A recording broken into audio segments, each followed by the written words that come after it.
కోవూరు మండలంలోని పడుగుపాడు స్టవ్ బీడీ కాలనీలో ప్రతి అడుగు ప్రజల కోసం కార్యక్రమాన్ని టీడీపీ నియోజకవర్గ ఇన్ఛార్జ్ పోలంరెడ్డి దినేష్ రెడ్డి చేపట్టారు.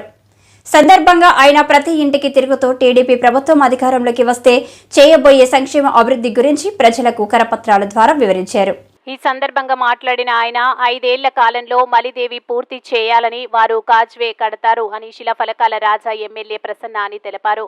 ముదివర్తి టు ముదివర్తిపాలెం కాజ్వే నిర్మాణం కోసం శంకుస్థాపన చేసిన ప్రసన్న కుమార్ రెడ్డి ఇలా ఎన్నోసారి శంకుస్థాపన చేస్తారో చెప్పాలని అన్నారు. కాజ్వేకి మేము వ్యతిరేకం కాదని, అభివృద్ధి పనులు ఎవరు చేసినా స్వాగతిస్తాం. అయితే అభివృద్ధి పేరుతో చేస్తున్న అవినీతి మోసాన్ని మాత్రం ఖచ్చితంగా ప్రశ్నిస్తా అని తెలిపారు. 5 ఏళ్ల కాలంలో మలిదేవి ఆధునీకరణ పనులు చేయలేని వ్యక్తి 2 నెలల్లో కాజ్వే ఎలా పూర్తి చేస్తారో చెప్పాలని ప్రశ్నించారు. రాబోయే ఎన్నికల్లో ప్రజలు తగిన బుద్ధి చెబుతారని నూతనంగా పార్టీలో చేరిన వారిని కండువ కప్పి ఆహ్వానించారు. శిలాపాలకాలు మాత్రం బాగా ఖర్చు పెడతాడండి. దేంట్లో వెనకేడు అక్కడ ముదివర్తి మన ఏది మల్దేవి ట్రైన్ వరకు దగ్గర 1,50,000 రూపాయలు ఖర్చు పెట్టి శిలాపాలకం పెద్ద చేశాడు. చాలా బ్రహ్మాండంగా ఉంది. ఇందాక అన్న చెప్పాడు కదా, పడుగుపాడులో ఒక తాజ్ మహల్ లాంటి స్టోన్ వేశాడు.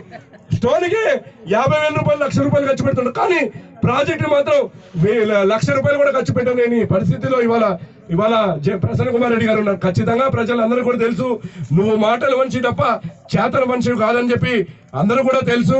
ఖచ్చితంగా రేపు రానున్న రోజుల్లో ప్రజలందరూ కూడా నీకు ఓట్ల రూపాన బుద్ధి చెప్పబోతున్నారు. తెలుగుదేశం పార్టీకి అందరూ కూడా అండగా నిలబడిపోతున్నారు. కోవూరు నియోజకవర్గ అభివృద్ధి నా ధ్యేయంగా నేను పనిచేస్తాను. నా జన్మభూమి అభివృద్ధి చేయడమే లక్ష్యంగా నేను రాజకీయాలకు వచ్చాను. ఖచ్చితంగా మా నియోజకవర్గానికి జరగాల్సిన ప్రతి ఒక్క అభివృద్ధి పనిని నేను చేస్తానని చెప్పి ఈ మీడియా ముఖంగా ప్రతి ఒక్క కోవూరు నియోజకవర్గ ప్రజానీకానికి నేను తెలియజేస్తున్నాను.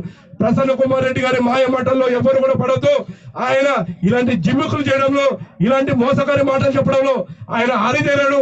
ఆయన 6 సార్లు ఎమ్మెల్యేగా గెలిచి కోవూరు నియోజకవర్గానికి ఏమి చేసింది పర్మనెంట్ గా ఒక ఈ ప్రాజెక్ట్ చేశారని చెప్పుకోవాలని ప్రసన్న కుమార్ రెడ్డి గారు ఇవాళ ఇలాంటి మాయమాటలు ఎవరు కూడా నమ్మరు. నీకు చాలా అవకాశాలు కల్పించారు.